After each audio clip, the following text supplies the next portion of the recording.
Now I will be showing you the second method of taking the crotch depth measurement. You can choose any of the method that you find convenient for yourself. Okay, in taking this measurement, I will place the tip of the measuring tape on the navel.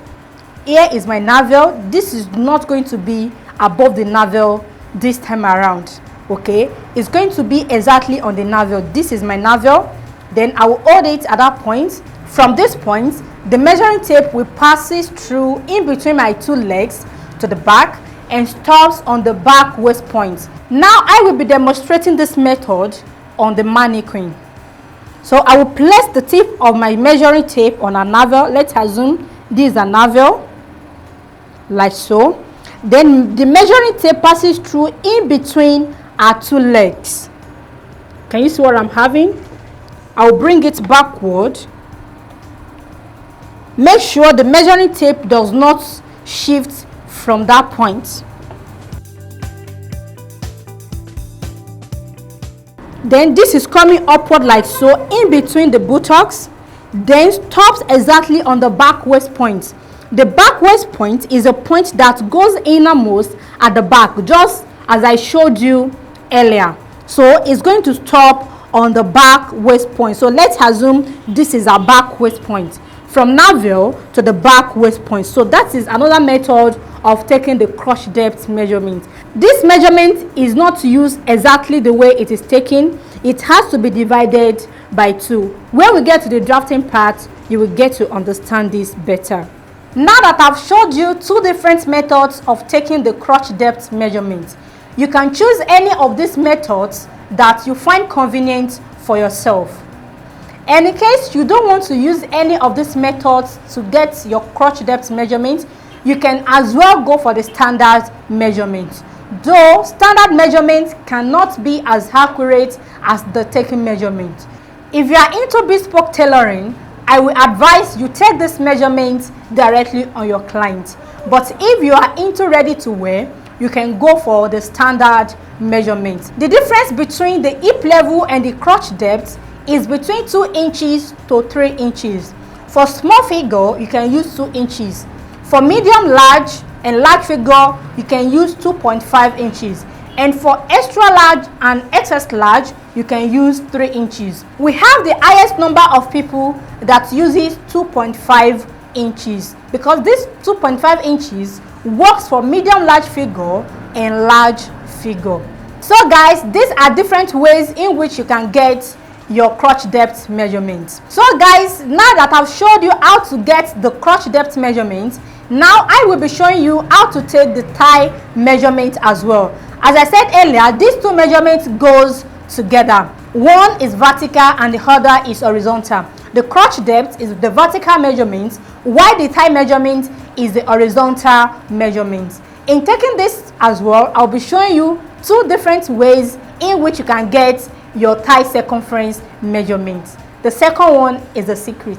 In taking the thigh circumference measurement, I will be wrapping my measuring tape on the thigh area.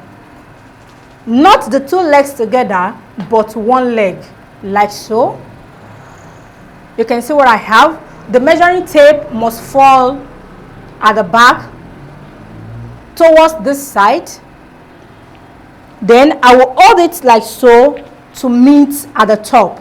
It has to be upward in order to get the accurate measurement, so that you will not end up having a tight trousers.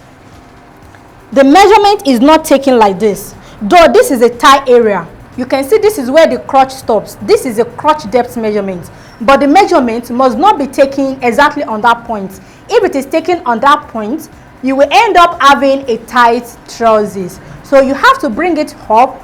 So what you are having here is going to serve as the ease that will ease the thigh area. This is applicable to trousers only.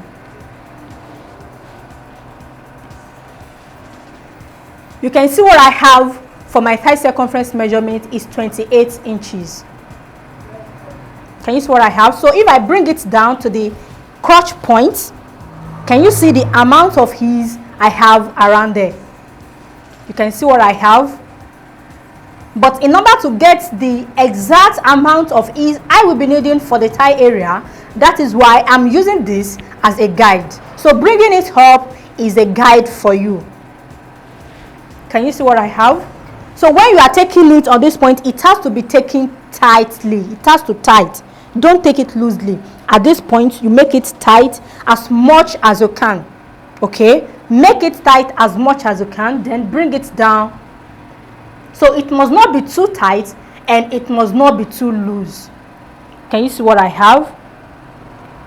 Can you see what I have here? So after taking it, then I'll move the measuring tape up and down. Moving it up and down means by the time I put on the trousers, I will be able to put it on and off. So that is how to take the thigh circumference measurements. Now, if you don't feel like taking these measurements on your client, or you feel like it's not proper putting your hands in between your client's leg, so for that reason you don't want to take that measurement on your client, I have a formula which I've been using for years and it's working perfectly for me, which I will share with you when we get to the drafting part. I will show you how to use this formula to get an accurate measurement for your thigh circumference. So guys, now that I've showed you how to take the crotch depth and the thigh circumference measurements, the next measurement I will be showing you is the knee measurements, the knee length and the knee circumference.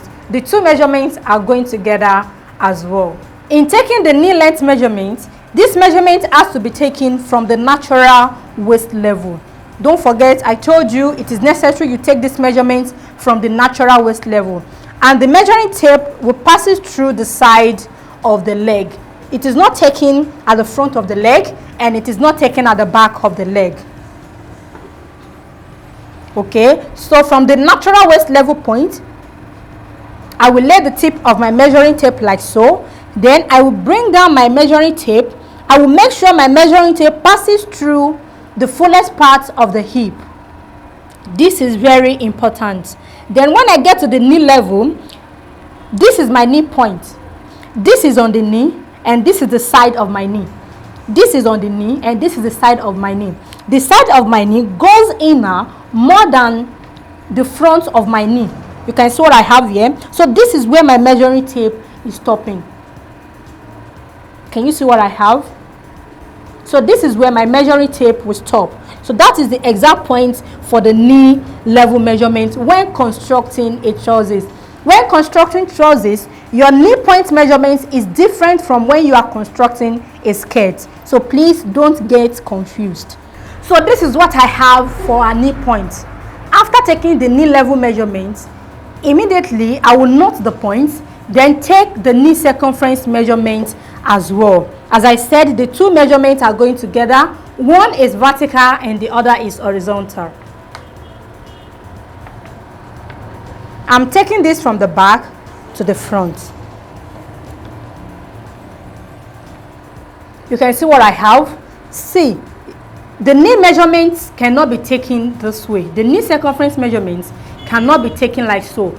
If you take the measurements like this, you will end up having a tight trousers. Okay, so I'll be showing you the secrets of taking these measurements accurately, not too tight and not too loose. In taking the knee circumference measurements, I will wrap my measuring tape on my knee point.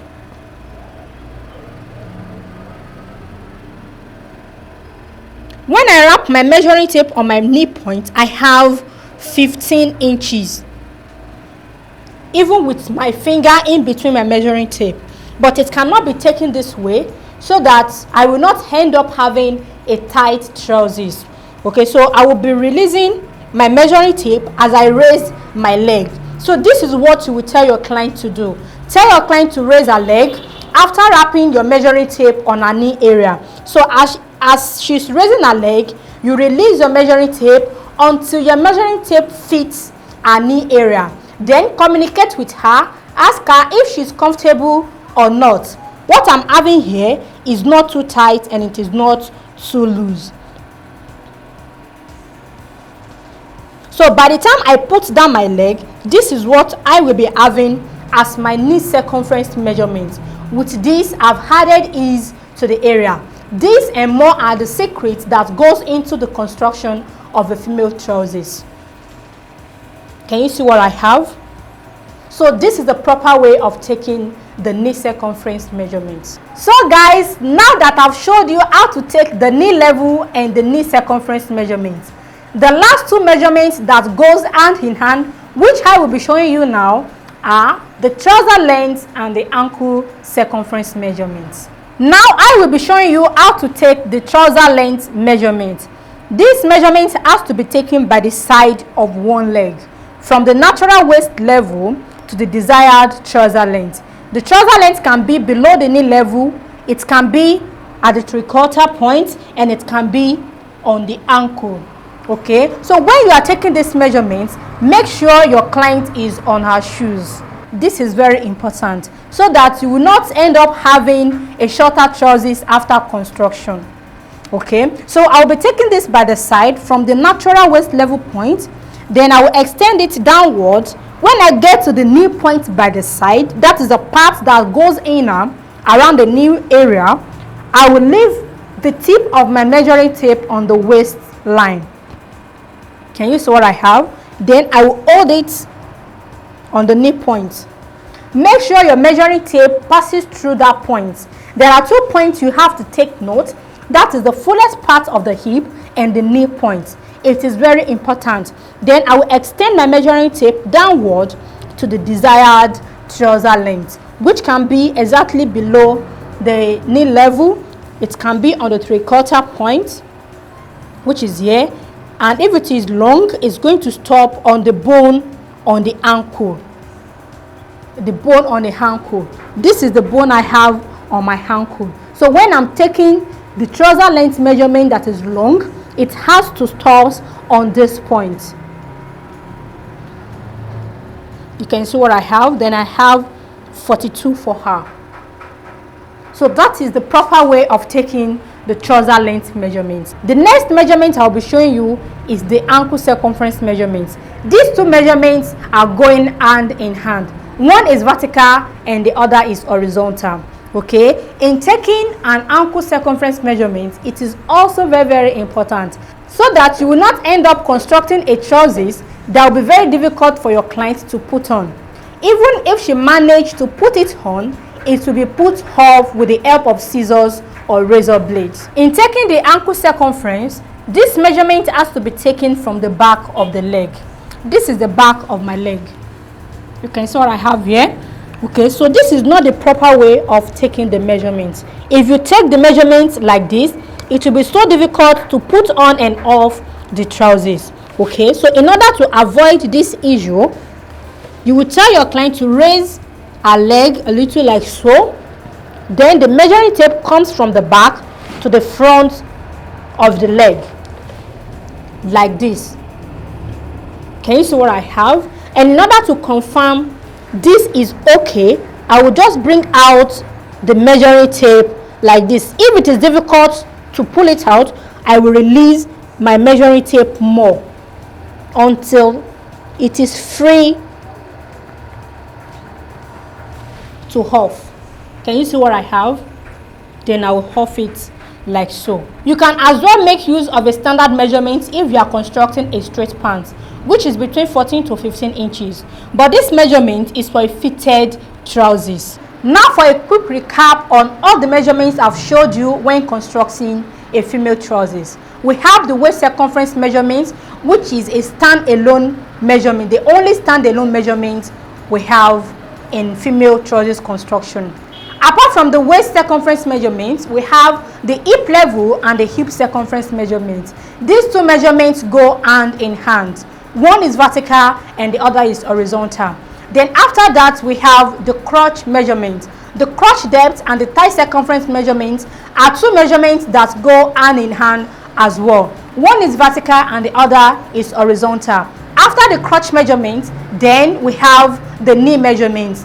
The knee length measurements and the knee circumference. Knee length, knee point, knee level means the same. The knee point measurements and the knee circumference measurements are two measurements that go hand in hand as well.